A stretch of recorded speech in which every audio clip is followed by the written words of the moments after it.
The Infection by Dew Point 8900. This scenario was made in November 2016, around the time of American Thanksgiving, well before I started watching EAS scenarios. The scenario tells the story of a fictional fungal infection that contaminates Turkey that starts in New Jersey and spreads to New York, causing those that are infected to turn hostile towards other people. In the scenario itself, it's speculated that the infected are actually vampires, but they sound more like The Infected in 28 Days Later, a horror film I watched a couple years ago. Anyways, the scenario I found to be super well made. It starts off like a simple weather report for parts of New Jersey warning of a dangerous snowstorm. But then the infection starts to take hold. And yet, a fungal infection that causes people to become violent? That's the one thing I never would have expected it to be. Because the only realistic mental behavioral change for fungal brain infections, which this infection was, is confusion. Something I found out before I recorded this episode. But the fungal infection in the scenario was no doubt supernatural in my books, considering all I said. The overall part that made this scenario complete as a whole, however, was the final 3 minutes. All that could be heard was radio static, and an alert saying the following. This is an emergency alert. The following instructions are crucial for your survival. Make sure all possible entrances in your home are locked. Turn off all lights, and do not look outside. Do not respond to any knocks on doors or windows. Do not panic and stay silent for the duration of this event. Do not interact with anyone outside of your home. Do not exit your home for any reason. Do not confront any unidentified specimens for any reasons. Do not attempt to investigate any unusual activity. Stay put and remain calm. If anyone in your home goes missing, do not attempt to find them. It does repeat a couple times afterwards, and honestly, it really freaks me out. Even after the first time I've watched the scenario. It's because I was honestly expecting a jump scare. But yet, the radio sounds and message were just as terrifying. Even the concept of turkeys containing the fungal infection is just as terrifying. And quite realistic at the same time, since only young turkeys can contain fungal infections. Well, some of them to be exact. The scenario itself is one of very few that have a national emergency declared, even though a small amount of states were affected, which I honestly find quite weird, but very intriguing as well. Overall, major props to Dew Point 8900 for an amazing scenario. If there's anything I learned from this scenario, always make sure the food you have is safe to eat first. It, the EAS scenario, by Electric Fanatic and EAS New York. In case you all aren't familiar with the concept of it originally started off as a book made by the legendary horror author Stephen King in 1986, which soon developed into a 1990 miniseries and eventually a 2-part film series with films released in 2017 and 2019. The story follows 7 children who are terrorized by a supernatural entity called It, who appears in the fictional town of Derry, Maine, every 27 years in various forms, mainly of that of a clown called Pennywise. This EAS scenario, however, takes it from a local threat to a global threat in a heartbeat. And boy, it's a freaking roller coaster ride. It starts off with a child abduction and murder, like in the book, TV series and first It movie, followed by several more of them. But it gets more crazy. It, or Pennywise, hijacks and crashes a passenger plane in Portland, Maine, not far from Derry. But New York City is where the true global threat of It is realized. It's apocalypse galore from there on out. Mass destruction and death, mass suicides, it's basically chaos. I honestly knew that Pennywise was capable of killing people, but never would I thought he would take it to such lengths and cause unprecedented destruction across the world along the way. The world didn't end in this scenario, but it forever changed in a big way. And honestly, this scenario was quite something to watch. The collaboration between Electric Fanatic and EAS New York was worthwhile without a freaking doubt here. I can't exactly remember who did what parts of the scenario, but it still turned out amazing regardless. Taking one of the most iconic villains in the horror genre and making him a global force to be reckoned with. The Entities by Scorpion Punch Productions. Every time I think about this scenario, I never forget about how badly I was scared while watching. As a matter of fact, I previously talked about this scenario in episode 22 of Angel Rise, the first ever Halloween-themed episode of the series I ever did. So I will put a link on the screen here in case you all want to check it out. This scenario involves paranormal entities, including some from legend and creepypastas, who terrorize and possess the world's population, which includes Siren Head, goblins, and the infamous Jersey Devil. Much like It, the EAS scenario, this scenario starts off with a child abduction, only this time in New York City. But then, over 30 people go missing in just half an hour because of Siren Head, which I honestly think, for this kind of scenario, is bound to happen. At the Jersey Devil part, the jump scare it brought actually didn't scare me as much, because there was a car screech that scared me even more, and made me say the exact text that was on the screen. I won't repeat it, because it is a cuss word, and I don't like to cuss in videos. The goblins part, on the other hand, which took place in Colorado, didn't scare me as much. Things seemed to calm down afterwards, but it was only getting started. And it led to the biggest time I've ever been scared by a video in my life.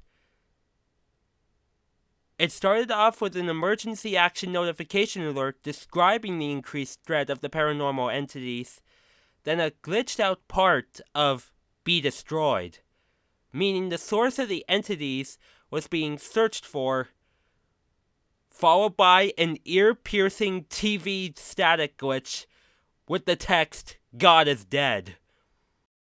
I kid you not, the absolute hell was scared out of me right then and there, and I felt like I was wailing like a 5-year-old kid.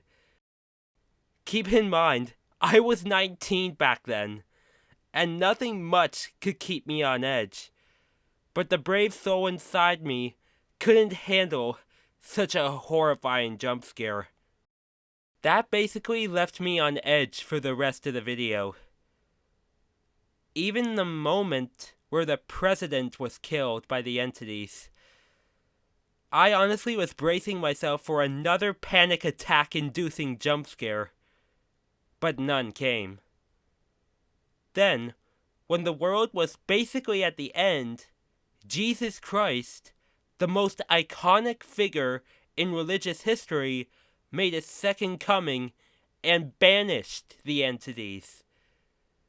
That was honestly unexpected, and put an end to what was without a doubt a nightmare situation.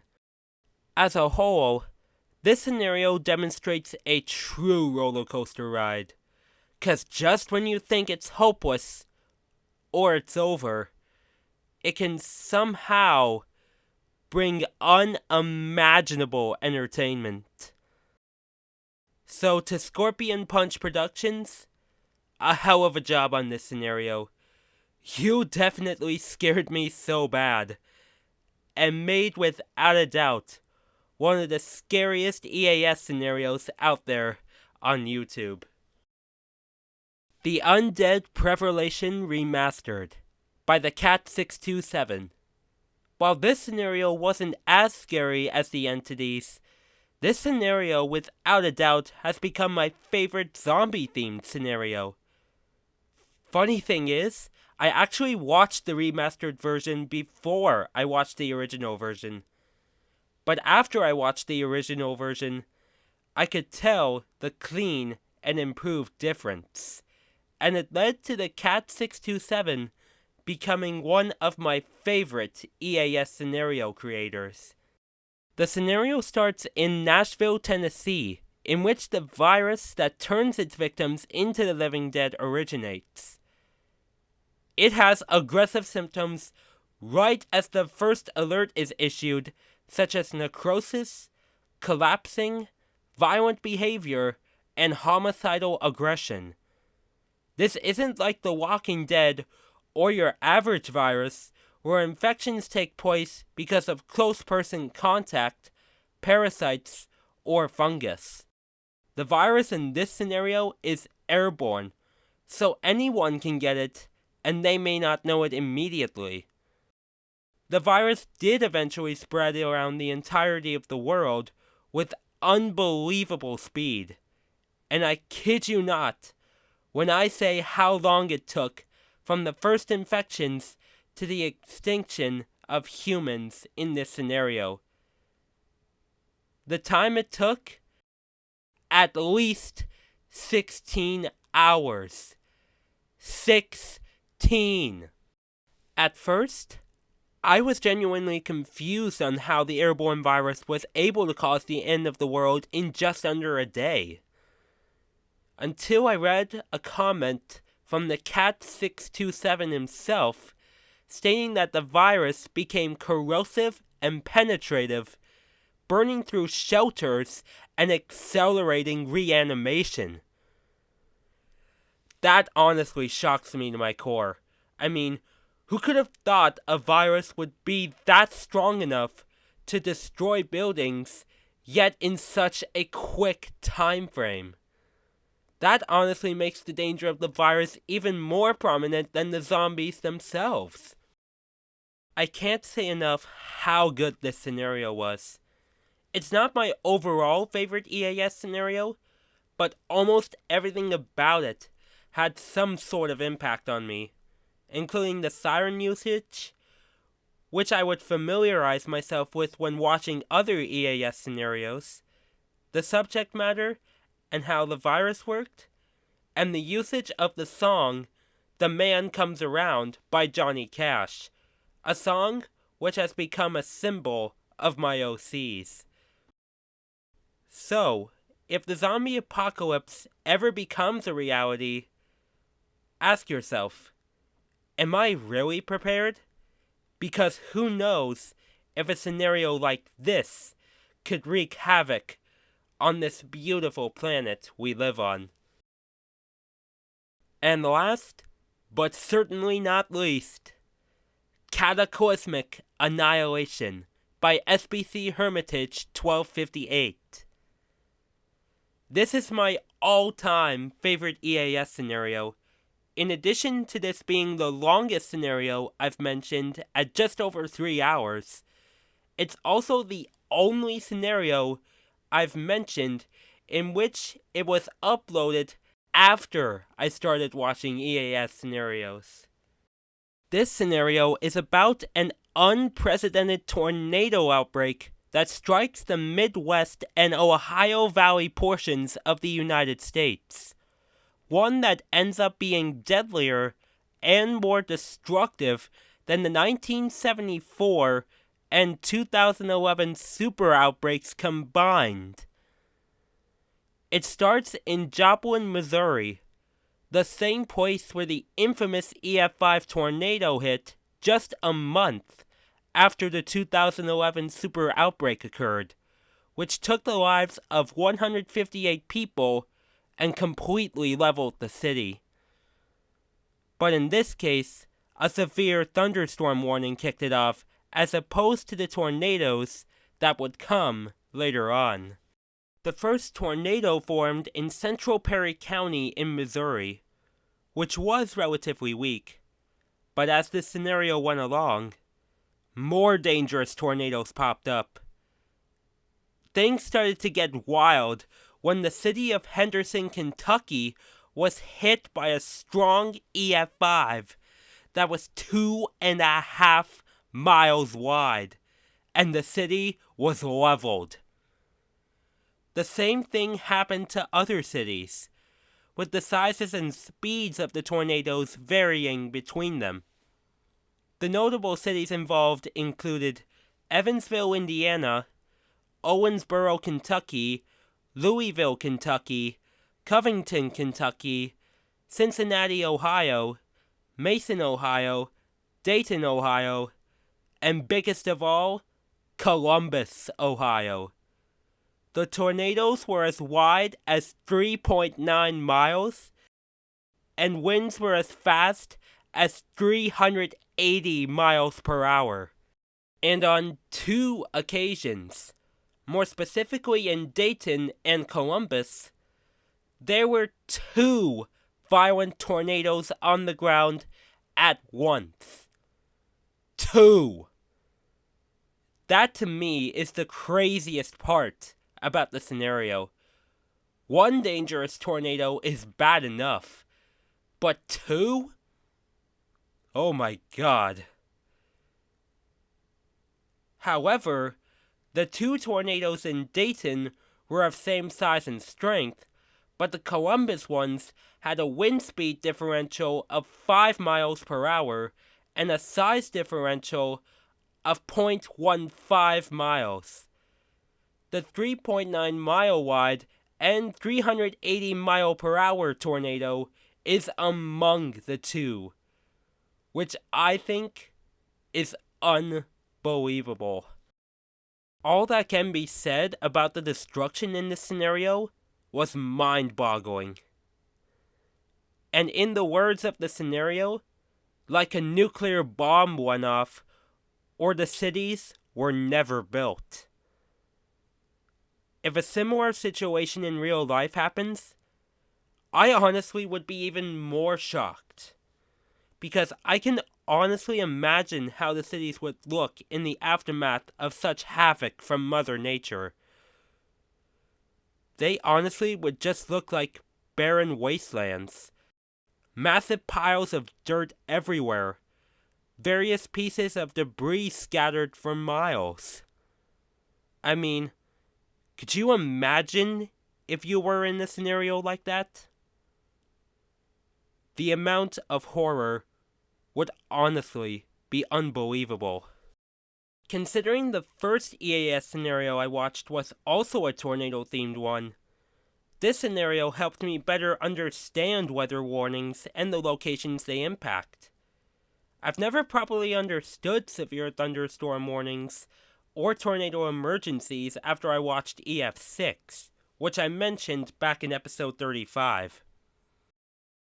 This scenario as a whole, while it is a long one, it's honestly one I often revisit because I feel it's without a doubt the best scenario SBC Hermitage 1258 has ever made. And it's something to listen to whenever I work on horror-related drawings or edits. I mean, it's super good. And pun intended, was a whirlwind of a time. My favorite EAS scenario until the end of my days.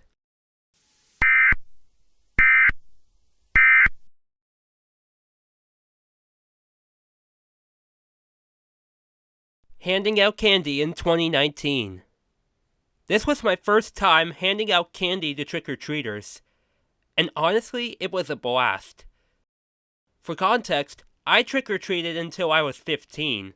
Then I took 2 years off just to relax on Halloween, mainly watching Halloween-themed movies and TV shows. But I still dressed up the 2 years I was off. In 2019, however, I felt the need to take on a new role when it comes to Halloween, that being handing out candy. Since my father handed out candy from time to time at his place, and compared to me at the time, who lived in the countryside, he lives in a neighborhood where there are plenty of houses, so plenty of opportunity to get trick-or-treaters at the door. And realistically, that was the only option. To clarify my costume for that year, I dressed up as a warrior inspired by my high school. It's honestly one of my favorite costumes I've ever done. And I did reference it back in episode 23 of Angel Rise, which I will leave a link to on the screen right here. Anyways, when I handed out candy for the first time, there wasn't many kids that came to the door, but for those that did come, it was mostly groups of around 3 to 5, including a few high schoolers, one of which I did recognize as the brother of a former friend of mine. Overall, the first time I handed out candy to trick-or-treaters was quite enjoyable. I mean, I loved receiving candy as a kid while doing so myself. But handing out candy? That's something only a few of my IRL friends did. But yet, I embraced it quite a bit. And I feel it's somewhat more enjoyable than receiving candy. Truth be told, I can't help but admire trick-or-treating. Whether I received candy or handed it out, it honestly doesn't matter to me.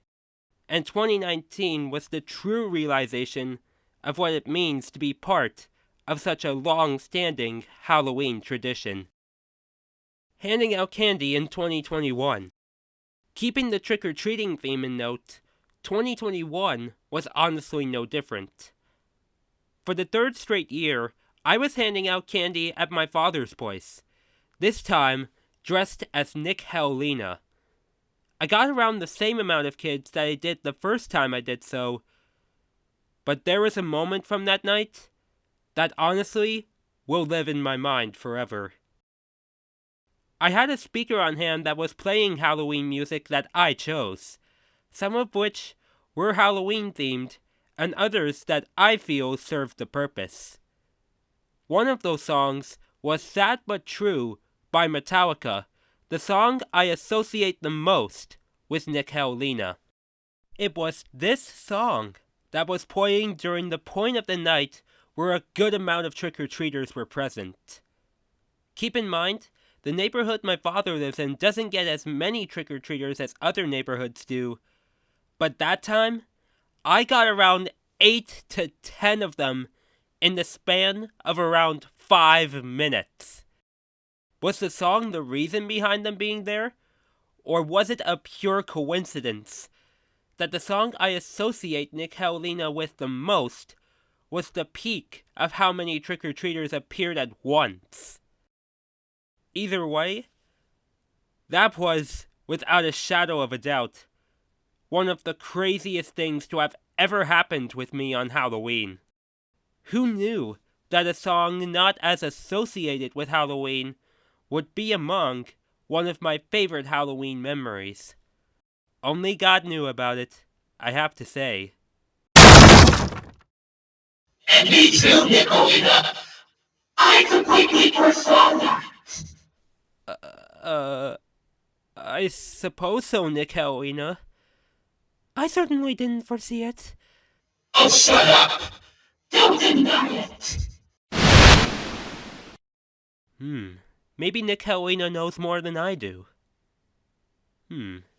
Interesting. Anyways, let's move on. The Decorative Graveyard. Near my grandparents' place, on the road to the west and up it just a bit, has a house that honestly has the best Halloween setup I've ever seen. And I first discovered it only last year when I first moved in. When I first saw the setup, I honestly was in utter shock on how well it was made.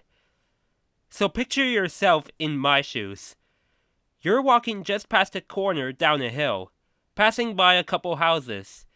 Then you see a front yard of a house that contains a giant prop skeleton behind a sign that says, "The creepiest town in Canada," featuring a picture of a church on the street I used to live on, and beside them are prop gravestones with names of several famous people from around my area and those from popular horror movies such as Halloween, Beetlejuice, Nightmare on Elm Street, among many others. In front, you see a fence with fake caution tape, and to top it all off, there's a song counting down the days until Halloween.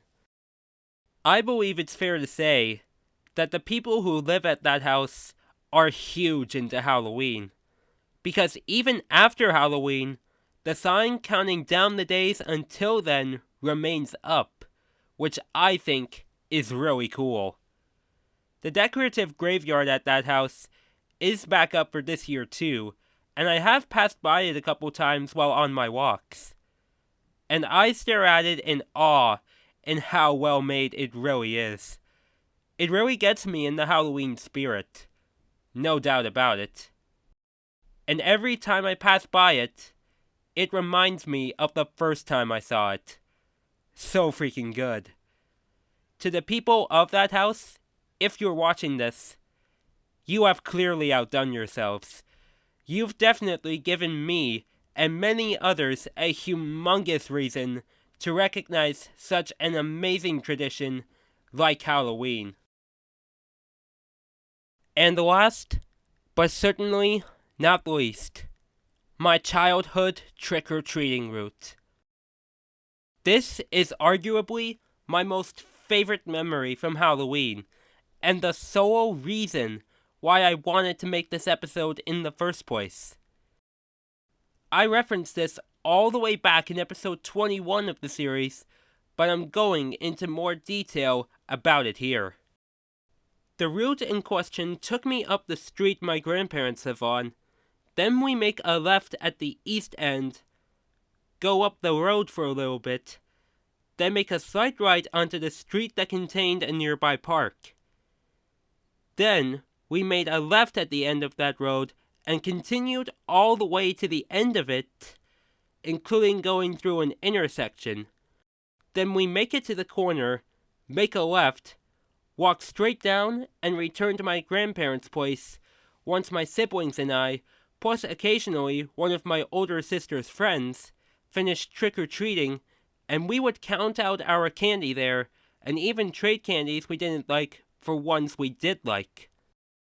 In later years when we went trick-or-treating, we added on the road that looped behind my grandparents' place and paid visits to the houses there, which I think spoke as high a volume as the classic route. This is why my grandparents' place reminds me a lot of how often we trick-or-treated in the area on Halloween, and I often take walks on the exact route my siblings and I trick-or-treated on when we were kids. The good majority of the houses we came across on our route were usually decorated for Halloween, while some weren't as much, but they did give out candy. Every time I walk through the neighborhood my grandparents live in, I can't help but feel absolutely nostalgic. Honestly, it does feel like I go trick-or-treating whenever I take walks down this route. And now, I'm handing out candy at my grandparents' place. In my mind, it's no doubt an amazing tribute, along with my walks, to give to those exact streets I walked on during Halloween as a kid. Without a shadow of a doubt, the route, along with the 3 other memories I've shared, make Halloween without a doubt, not only the spookiest, but my most favorite time of the year.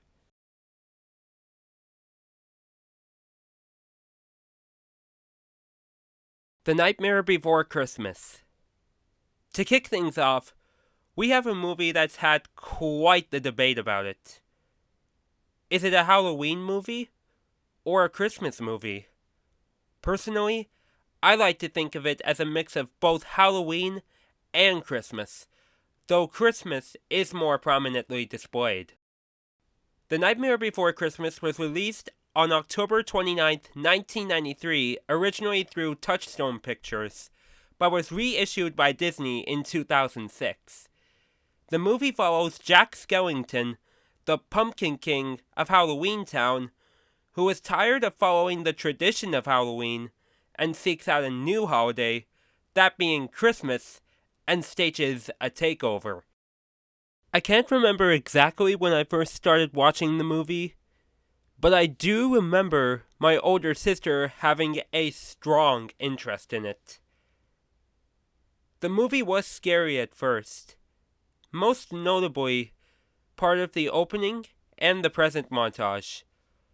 Yet the idea of Halloween being mixed with Christmas does sound intriguing to me. Personally, I've enjoyed watching The Nightmare Before Christmas, even if a few parts did scare me enough to not look at them.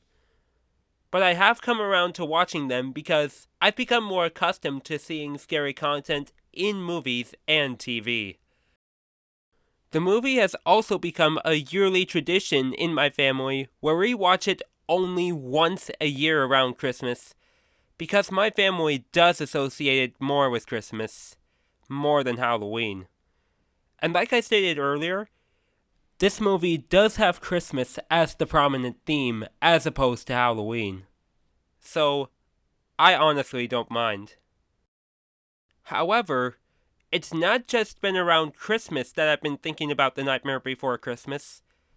Throughout this year alone, Kestrel, my dear friend, has taken inspiration from the movie for a story they're writing called To Rid of a Stalker, most notably including the songs. And I have to say, the songs from the movie they made versions of to fit the mood of their story are very well made. The notable songs they used were Kidnap Mr. Sandy Claus and Oogie Boogie Song.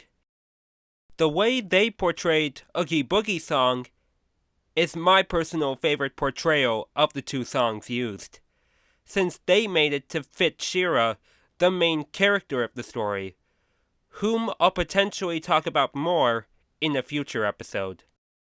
So, overall, The Nightmare Before Christmas has not only become synonymous with my family, but also my friends as well. That to me is what makes this movie one of my favorites to watch around the holiday season. My family and friends taking happiness to a scaringly festive manner with this masterpiece of a movie. The Polar Express. This is another Christmas movie that honestly scared me at first, but I have come around to love as time has gone on. The Polar Express was released on November 10th, 2004 through Warner Brothers Pictures and was based on the 1985 children's book of the same name by author Chris Van Allsburg. It follows a young boy who is skeptical about the existence of Santa, who boards the titular Polar Express on Christmas Eve, bound for the North Pole for an unforgettable adventure. Like I mentioned, when I first saw this movie when I was very young, it did scare me quite a bit. Not sure exactly why, but I was screaming and crying quite a bit that I had to be taken out of the theater. I'm not gonna lie. Outside of the theater, I did relatively fine with the movie, but much like with The Nightmare Before Christmas, there were parts that I couldn't bear to watch. Most notably the moments where the conductor gets mad. But I could watch the good majority of the movie, no questions asked. But it wasn't necessarily my favorite one to watch around Christmas. It was after a rescreening of the movie I went to in 2016, however, that I did begin to understand those scenes, and didn't have any issues with them. In fact, that rescreening made me rethink my overall thoughts on the Polar Express. I've always seen the movie as an animated one, of course, but the way it was animated? It was through digital capture. In fact, the entire movie was made through digital capture. The first ever movie to do such a feat. Honestly, to do something all live action and animated is one thing, but digital capture? That's an ambition unlike any other. But what I really like the most about the Polar Express is how the spirit of Christmas was shown. A train ride to the North Pole, the North Pole looking like a buzzing industrial city, and the iconic bell, which can be heard for those who believe in Santa. Now, me personally, even as a young adult, I still believe in Santa. But I've come to realize that it was actually my parents who laid out the gifts for my sisters and I over the years while under the Santa label. That to me signifies there could be a Santa in all of us. Those who bring an abundance of joy, no matter what time of the year it is, even around Christmas. As a whole, I feel that the Polar Express is quite underrated compared to other Christmas movies, and I enjoy it a lot more now than I did when I was a kid. And it does make me believe in the true spirit of Christmas.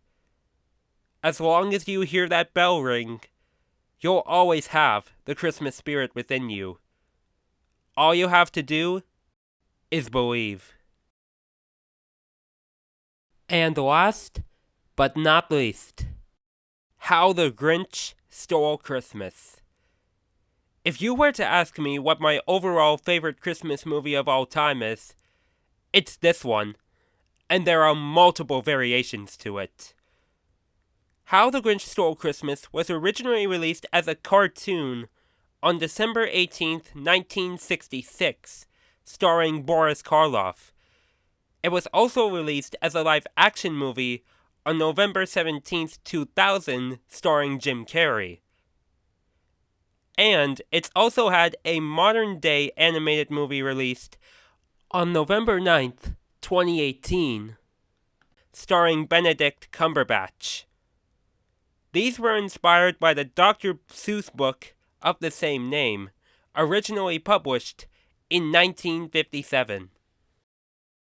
How the Grinch Stole Christmas tells the story of the titular Grinch, who hatches a plot to ruin Christmas for the citizens of the town of Whoville, which sits below his mountain hideout. Now, for clarification purposes, I've watched both the original cartoon and the live-action version of this story. I have still yet to watch the 2018 animated version. Will I watch it? I'm not sure, but who knows. Anyways, when I first saw the original cartoon, I fell in love with it almost immediately. Since then, almost every Christmas, I watched the cartoon, and I saw how honestly funny it looked at certain points, notably the first sleigh montage. However, there's one thing I always found odd about the cartoon. That being the backdrop colors to represent day and night. For context, night is represented with blue, and day/sunrise is represented with pink. I always found that confusing because I've always associated blue with being the blue sky you see during the day, and I've barely seen pink skies in my life. However, I do have a theory as to why that might be the case. I think since the animation style was more hand-drawn around the time of the cartoon's release, there wasn't too much to work with in terms of lighting for cartoons as opposed to live-action movies. Then again, it does make the cartoon look vintage, and I don't watch many vintage cartoons. Yet, Looking back at it now, I feel it does make the Grinch cartoon more intriguing to look at, and shows what vintage cartoons as a whole had to offer at the time. Regardless, I think the original cartoon is fantastic. For the live-action version, I didn't know that existed until I was around my early teens. And as opposed to the original cartoon from 1966, this has a lot more depth into why the Grinch hates Christmas in the first place and plots to steal it. It's because of bullying he suffered, notably around Christmas time. And to have a character who had a minor role in the 1966 cartoon, Cindy Lou Who, have a more prominent role in the live-action version, that speaks volumes to me, and makes me understand that the story as a whole doesn't necessarily have to be just about the Grinch. And in that sense, I do enjoy the live-action version a bit more than the original cartoon. 'Cause Jim Carrey, being the wild actor that he is, he gave the Grinch a more comedic and realistic feel to the one portrayed by Boris Karloff. No offense to those who like the cartoon version more, that's just my opinion. This has also led me to telling the story to myself, mixing in the cartoon version with the live-action version. I've been doing so every year since around 2019, and I do it every day leading up to Christmas Day. Every time I do it feels like the first time I'm doing so, which honestly brings a lot of joy to me. But regardless of what version I watch or portray, I really enjoy how the Grinch stole Christmas as a whole. The concept of stealing Christmas from an entire town is honestly mind-blowing. I don't think any human would be as wild as the Grinch to do this crazy scheme. But this also gives the concept of what Christmas actually means, much like what I explained about the Polar Express. It really is not just about the presents, the decorations, or even the fancy meals. It really is about coming together as one to share our gratitude with each other and spending time with the ones we love the most. And even in the darkest times of our lives, we can make the most of what we have. And we can all make the real for the holidays.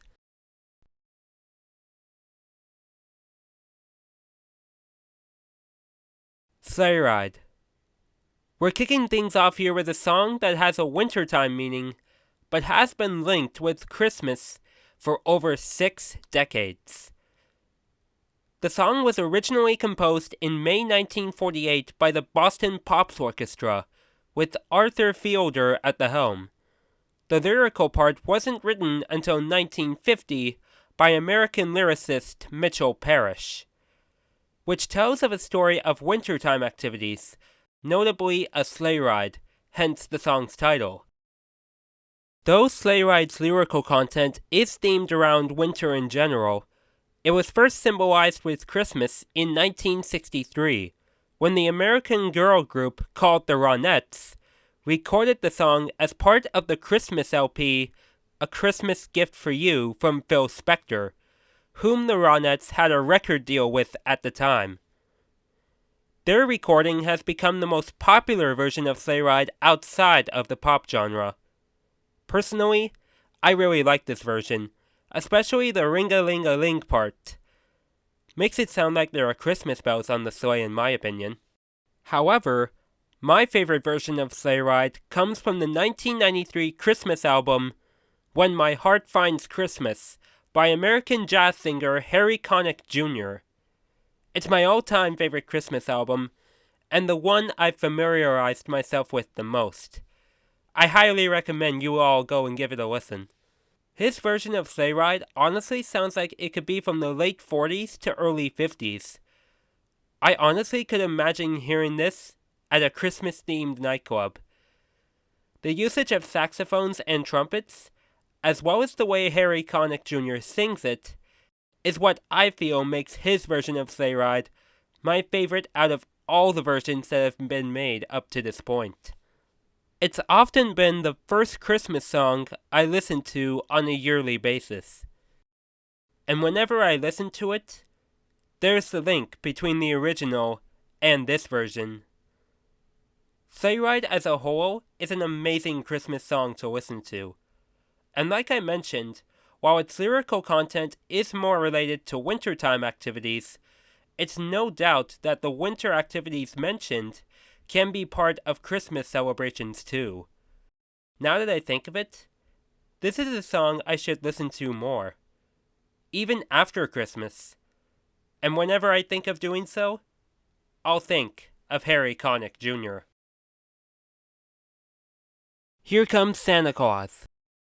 This Christmas song was created not long before Sleigh Ride was introduced, but its meaning has more than one side to it.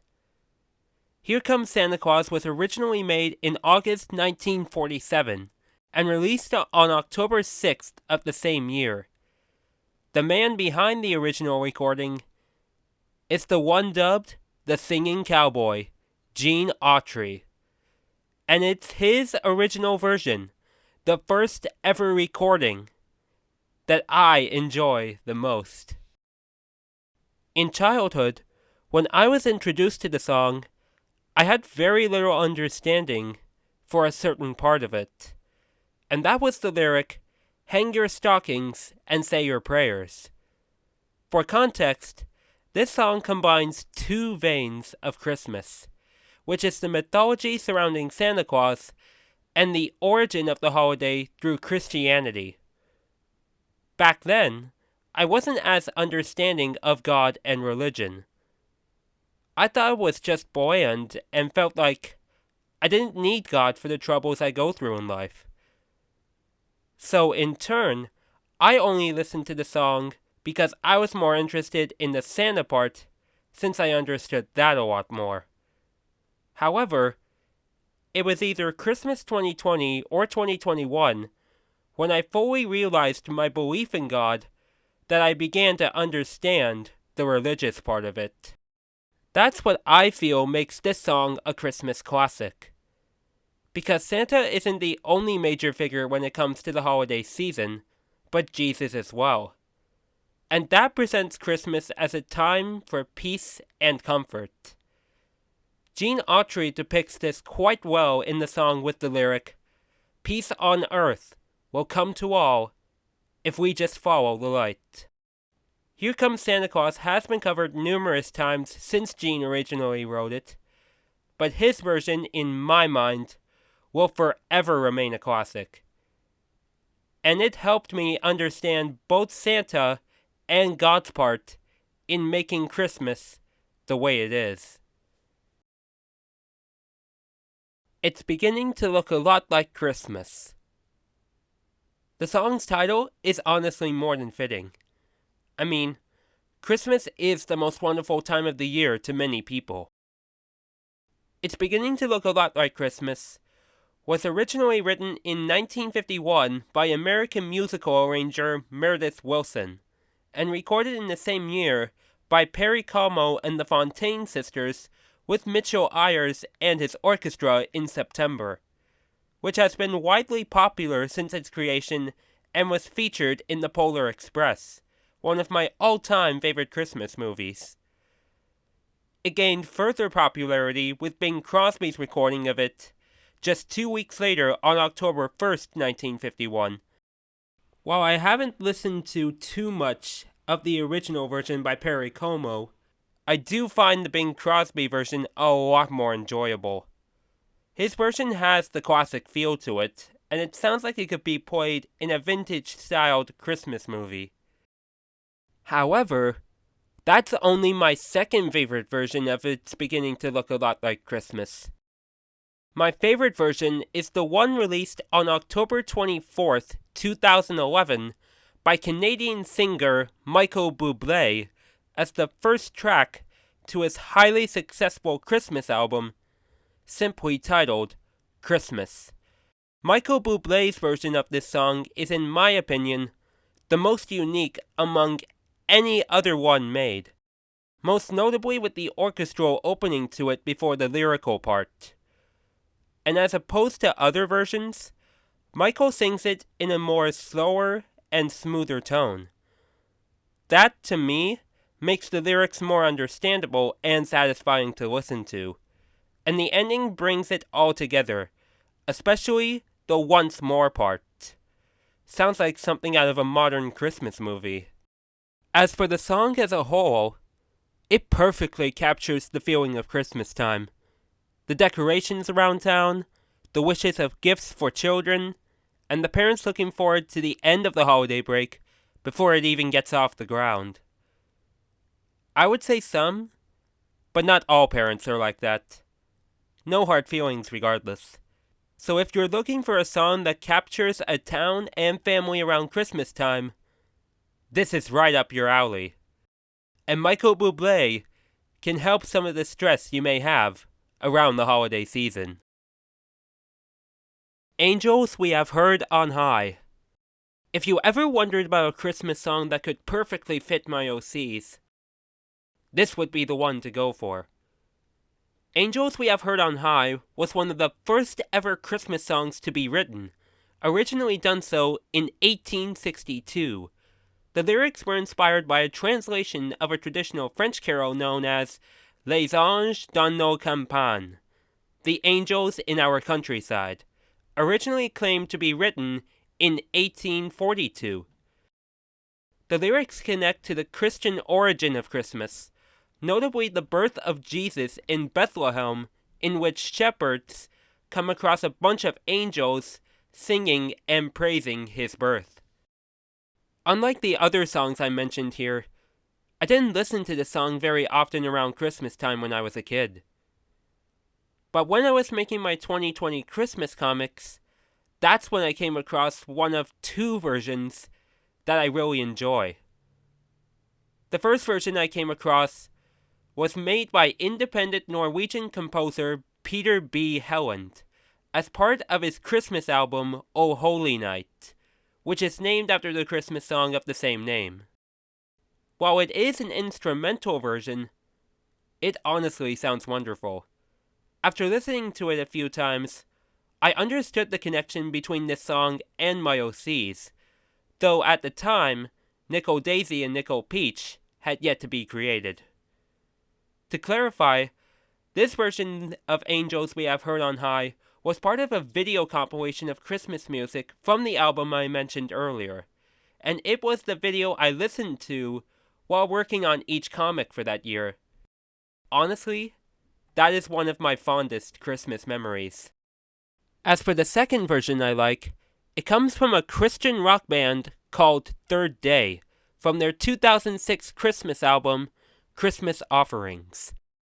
Much like Michael Bublé's version of It's Beginning to Look a Lot Like Christmas, this version of Angels We Have Heard on High is quite unique among other versions. The Gloria part is not mentioned in the first verse, but it is mentioned in the other three verses. Keep in mind, for those who are and aren't familiar with this song, it was originally written with 4 verses as opposed to only 3 that are commonly sung in other versions. The 4th verse in the Third Day version, however, has a lyrical change. The lyric, "Whom the choir of angels praise," is sung as Jesus, Lord of heaven and earth. And the last part of that verse is fit to match that, with "While our heart in love we raise," is sung as "With us sing our Savior's birth." That last part to me sounds like the original "Whom the choir of angels praise" part in the original song, and that does make sense to me. It's like the band itself are the angels who sing in celebration of Jesus' birth. As a whole, both versions are amazing to listen to, though I do like the Peter B. Helland version a little bit more. But much like Here Comes Santa Claus, Angels We Have Heard on High helped me understand the religious meaning behind Christmas. And even outside of Christmas, I listen to this song. It's the only Christmas song I listen to outside of the holiday to date. I feel it's not only a symbol of Christmas, but also my OCs. It's a wonderful tune to bring gratitude and love to a part of myself that I feel I couldn't have imagined myself embracing. So, to those who wrote Angels We Have Heard on High, you deserve a great amount of praise, even from God and myself. God bless. And finally, Jingle Bells. Easily one of the most iconic Christmas songs to ever be written, and my all-time favorite to listen to around the holiday season. Jingle Bells was originally written in 1850 by American composer James Lord Pierpont, and published on September 16, 1857 by Oliver Ditson & Co. from Boston.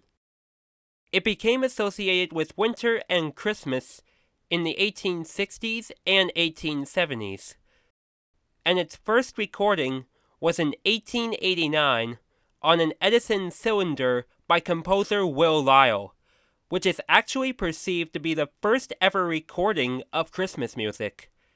However, it was lost, but another Edison recording from 1898, recorded by the Edison Male Quartet, survives to this day. But it was on August 8, 1946, that my favorite version of the song was recorded. The version was recorded by none other than Frank Sinatra for his Christmas album, Christmas Songs by Frank Sinatra, which was released in 1948. Almost from the moment I laid my ears on this version of Jingle Bells as a child, it became the major staple of the Christmas music I would listen to on a yearly basis.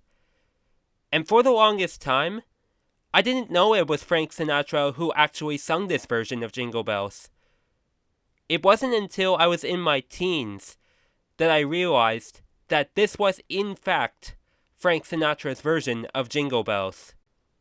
What makes this version of the iconic Christmas song my all-time favorite is the part, "I love those Jingle bells." Spelling out Jingle Bells.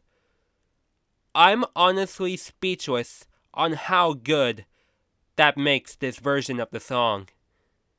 Every time I think about it, there are little to no words to say how iconic that line is. I kid you not. Jingle Bells, like I mentioned, is my all-time favorite Christmas song. There are countless other versions I like, notably from Michael Bublé, but the Frank Sinatra version will always be the true representation on how I feel towards Christmas music. Because without it, I feel Christmas would be a little less jolly than it is. No Christmas, I feel, is complete without the Frank Sinatra version of Jingle Bells. Forever having that, along with the other songs mentioned, as part of an amazing and festive melody.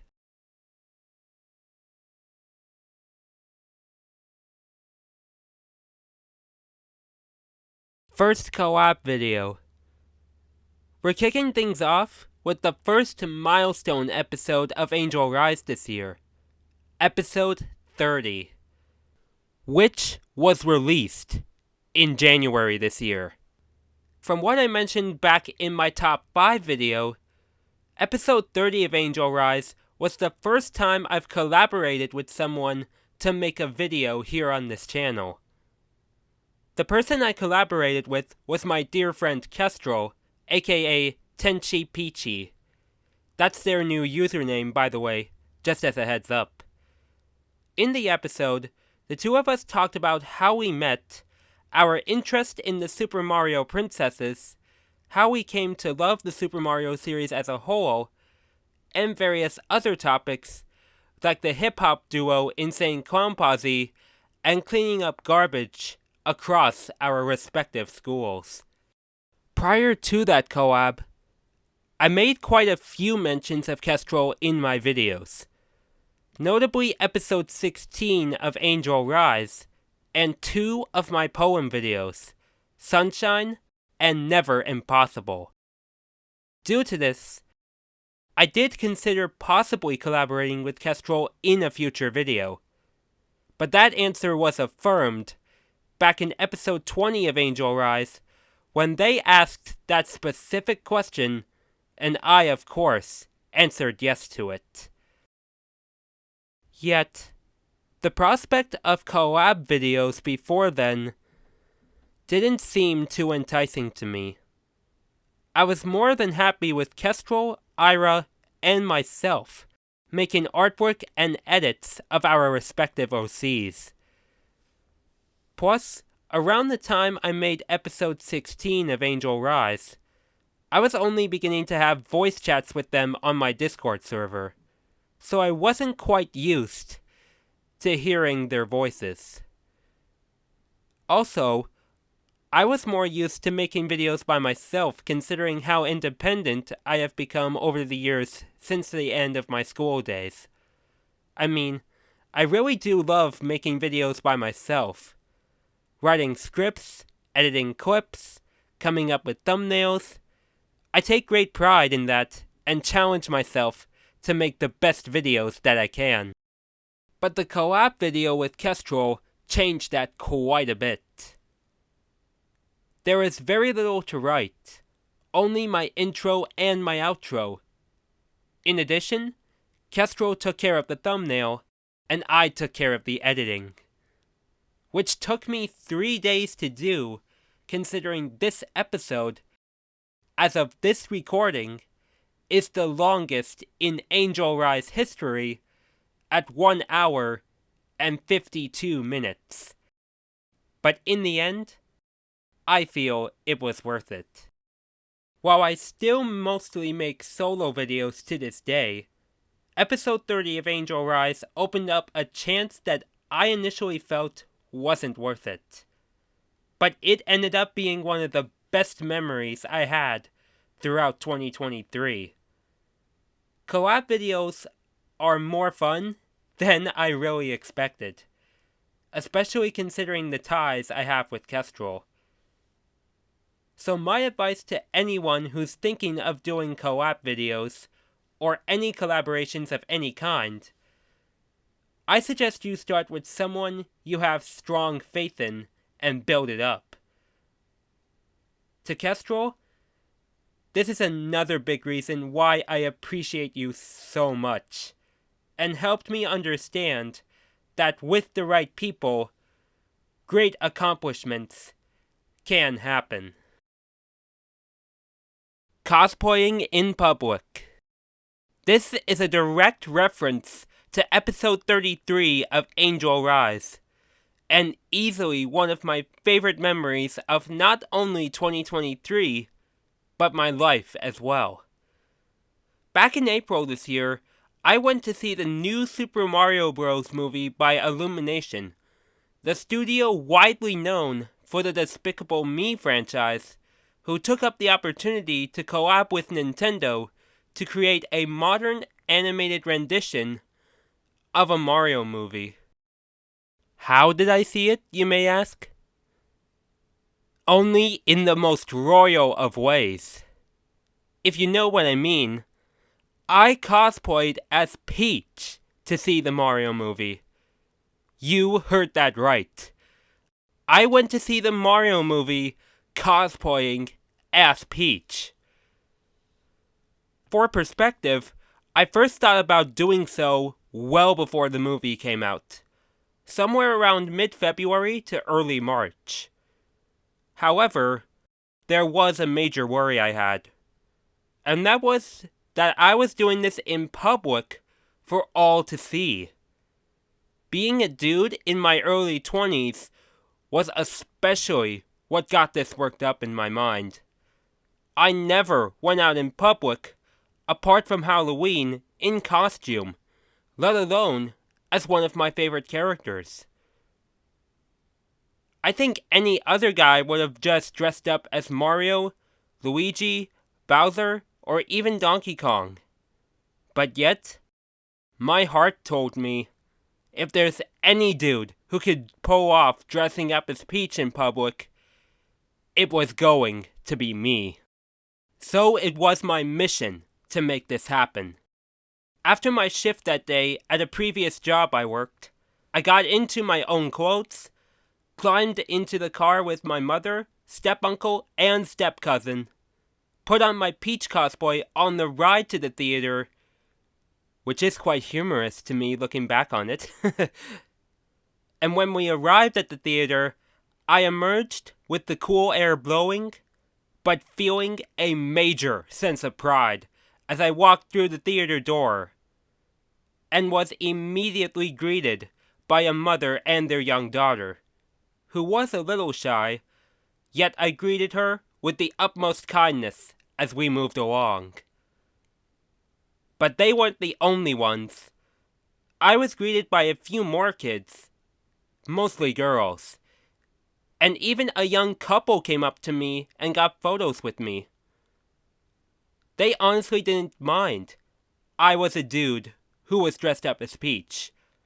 They just knew that someone dressed up as her was there, and they wanted to see them. And that person was me. Afterwards, we went in to see the movie itself. I had a bit of a difficult time getting up the stairs because of the dress, yet the sense of pride and happiness was flowing through my veins. The movie was spectacular, and the way Peach was portrayed was amazing. Easily the best movie I've ever seen. Yet, the most rewarding part of the evening was doing so in my Peach cosplay, and seeing how much people enjoyed seeing me dressed up as her.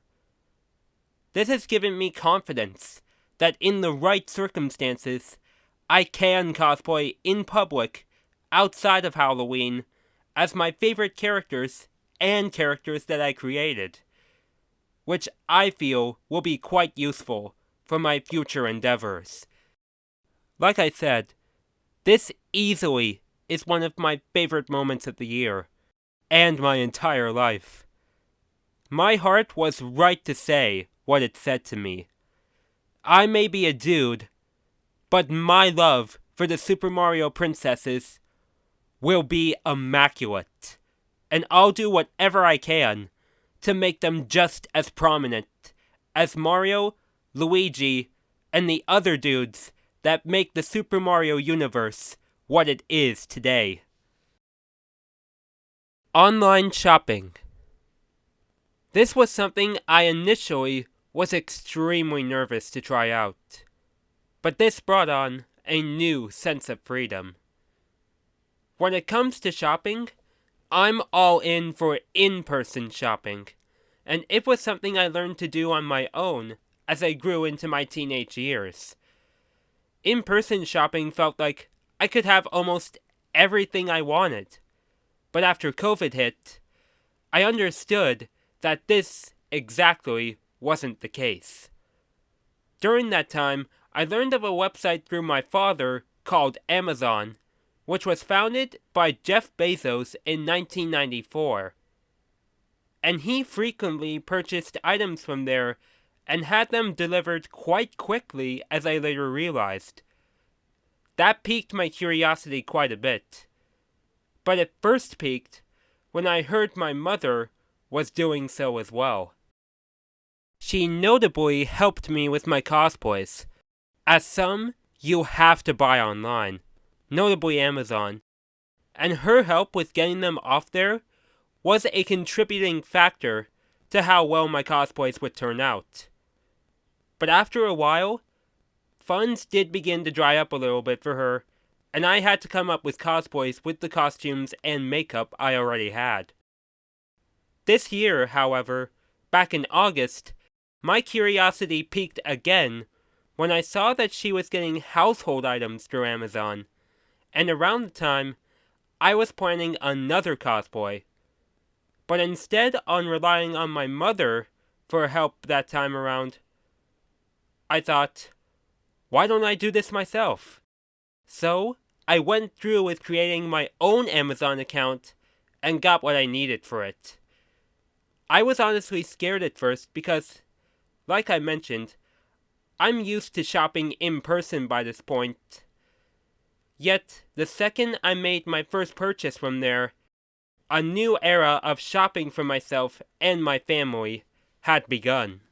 This has allowed me to do cosplays I've always thought about doing, such as Rosalina and the Mario movie version of Peach, while also getting some household items for my family, mostly to do with laundry and my cats. I also went as far to create an Etsy account to buy a custom keychain that Kestrel designed, and it turned out great.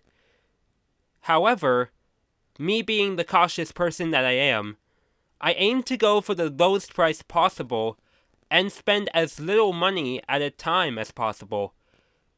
I have gone a little overboard a couple times, but I know what my limits are and I stick to them. In the words of my mother, she says it's a big step in me becoming an adult. And honestly, I couldn't agree more with that. That's where the sense of freedom comes into play, because it's not only the IRL stores that have what I desire, but online as well. And knowing that deliveries can come quicker than expected makes it all the more worthwhile whenever I have a deadline set to do cosplays, go on trips, or whether I'm running low on something at home. Amazon, Etsy, thank you. You have made shopping ever more revolutionary to not only myself, but all those who shop online the ability to have their items in due time. Attending local hockey games. This is something I actually started all the way back in 2010, but it has become more prominent this year alone. Being a hockey fan my entire life, it is natural for me to want to go and see games that pique my interest. For the majority of my life, I've been focusing mostly on the big-name hockey teams like those in the NHL, notably my favorite team, the Toronto Maple Leafs. I went to 4 of their games from 2009 to 2013. But these kinds of games are quite expensive to attend. You need to have pretty deep pockets in order to go to these types of games. Local hockey games, on the other hand, they're way cheaper to go to than you can imagine. Like around $10 to $15. The first time I went to one of these games was back in December of 2010, that being for an amateur senior AAA team known as the Brantford Blast. It was one of my uncles that took me to that game, and despite the loss the Blast suffered, it was a really good game that would pave the way for what was to come. I went to a few more of those games throughout my teenage years, as well as games local to my actual hometown. They were just as fun, even though there weren't many times where my teams won. But it was in October this year that I would start a weekly tradition with my father that continues to this day. I started with going to see a Junior B team known as the Kitchener-Waterloo Siskins, KW Siskins for short, who play in the Greater Ontario Junior Hockey League, GOJHL for short. The first game of theirs I saw was against their division rivals, the Listowel Cyclones, and the game was pretty tight, but the Siskins came out on top 3-2. And afterwards, I got to go down to the team locker room, because the head coach of the team was actually one of my former high school teachers, Mr. Crosby, and considering my close ties with him, I feel it was more than fitting. Based on that, I gave the team one of my signature speeches, much like I did with my high school teams. That was just the beginning. As I went along, I started seeing more teams that were close to my local area, including 3 more GOJHL teams, which are the Cambridge Redhawks, the Air Centennials, and the Brantford Bandits. There were also 2 more Brantford teams added to the mix. The Junior A team, the 99ers of the Ontario Junior Hockey League, OJHL for short, and the major junior team, the Brantford Bulldogs of the Ontario Hockey League, OHL for short. In the case of the Bulldogs, they temporarily relocated to Brantford from the city of Hamilton due to their arena undergoing extensive renovations. Their arena of choice in Brantford was the home arena of the Brantford Blast, the Brantford Civic Center. This arena actually previously hosted OHL hockey from 1978 to 1984 in the form of the Brantford Alexanders, who are now known today as the Erie Otters. So far, out of the teams I mentioned, I've seen 9 games this season. 3 Siskins games, 2 games each for the Redhawks, Centennials, and Bulldogs, and 1 for the 99ers. All of them have been really fun to go to, yet there's one that stands among the rest. It was a Brantford Bulldogs game on December 9th at the Civic Center, where they were taking on my favorite OHL team, the Kitchener Rangers, who I saw 2 months before the Brantford Blast on Thanksgiving in 2010. However, unlike the other 8 games this season so far, I went to this game with my mother, which was unusual considering she rarely comes to sporting events with me. But yet, I knew she had to see at least 1 Bulldogs game with me. The game itself was filled to the brim with energy right from the start, both from game action and the crowd. The Bulldogs got the first goal, then Kitchener scored 4 straight to take a 4-1 lead going into the 3rd period. However, the Bulldogs didn't let Kitchener get away. They scored 3 times in 6.5 minutes within the first half of the period to tie the game at 4. The game then went into overtime, and Bulldogs leading goal scorer Nick Lardis, with just a minute left in the extra period, sniped it for his first career OHL hat-trick, and the Civic Center exploded in cheers. I was even screaming my head off when he scored, completing what was an amazing comeback. My voice was almost gone by then, as I had also gone wild for the 3rd and 4th goals the Bulldogs scored. But I got it out, and I don't regret it one bit. That certainly, without a doubt, was the best hockey game I've gone to in my entire life, topping all other games I went to during my childhood and teenage years. Easily something I'll cherish for years to come. As a whole, attending local hockey games, I feel, has given me the chance to recognize teams that aren't as well known as the major ones are. It's also given me a sense of being proud of where I live, and to express my love for my all-time favorite sport. Local hockey, I feel, is severely underrated, and more recognition should be given to not just the teams I see, but all local hockey teams across the world. It's the sense of local pride that makes hockey a wonderful sport to watch. A community coming together to watch their teams duke it out with opponents nearby. That's what makes me so happy to have started this near-weekly tradition of going to local hockey games. I'll without a doubt attend more of these games, to give teams a spotlight that otherwise wouldn't be given to them. Local hockey rules. Up to this point, there's no denying how much of an impact the first 4 experiences I've shared have been. But you might be surprised on the one that has impacted me the most this year. That being a Nintendo video game franchise. But it's not Super Mario. It's Splatoon. Honestly, if you were to ask me about the game series at this time last year, I would barely know anything about it. But now, you can ask me that. And I have the answers that you need. For context, Splatoon is a third-person shooter video game series created by, of course, Nintendo.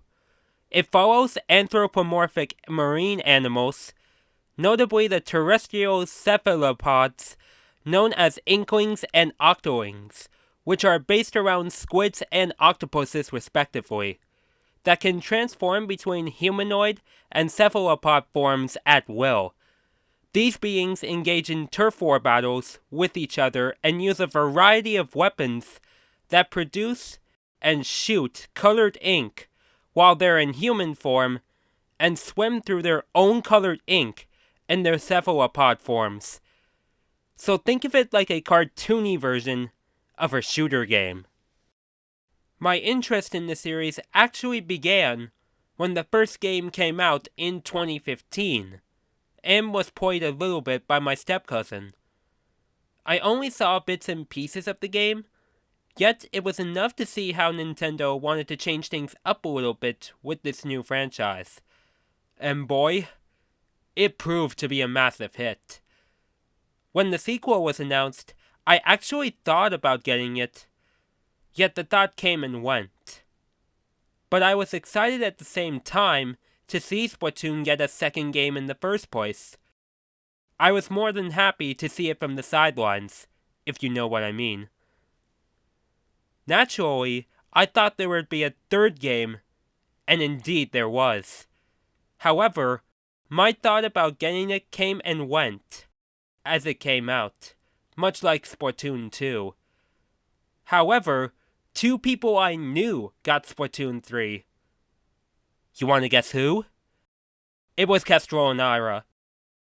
I don't know exactly if both got the game right at release or just after, but either way, them partaking in it was bound to make my intrigue from 2015 explode into oblivion. Kestrel would share a couple highlights and screenshots from the game onto my Discord server, and I thought they were very nice.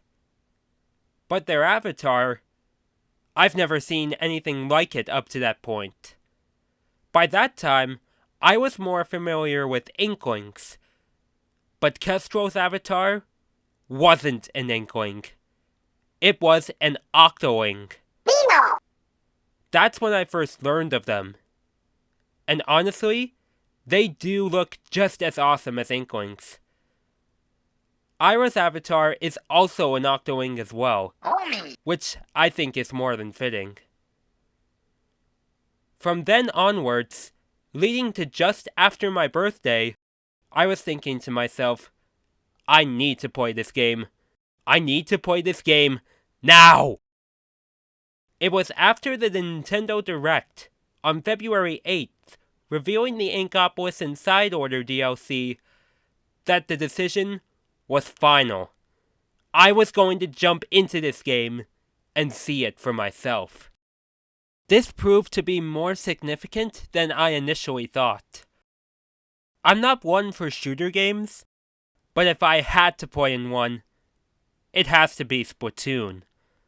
The second I stepped into a turf war battle for the first time as my Inkling Girl avatar, it was like all my intrigue from 2015 came to fruition. I was immediately hooked, and had a huge sense of knowing that the Super Mario series was no longer the only Nintendo video game series I was hooked on. After a couple weeks, however, it wasn't just playing the game that was making me fall in love with the series. I would eventually go on to start having Splatoon-themed roleplays with Kestrel and Ira as our avatars. Kestrel's was named Athena, Ira's was named Rome, and mine was named Solakeen. And let's just say, they have been an absolute blast to do, and I thoroughly enjoyed them up to this point. But it didn't stop there, because I started doing Splatoon cosplays just 6 months after I started playing. And remember the cosplay I was shopping for back in the online shopping part of this episode? That was for Solakeen. I kid you not, that was for him.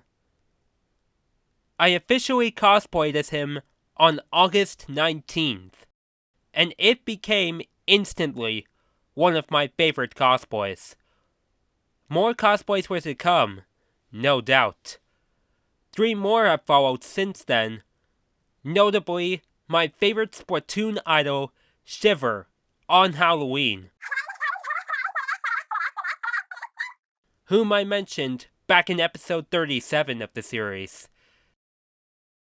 As a whole, Splatoon has been the symbol of my gaming experience in 2023, and this year as a whole.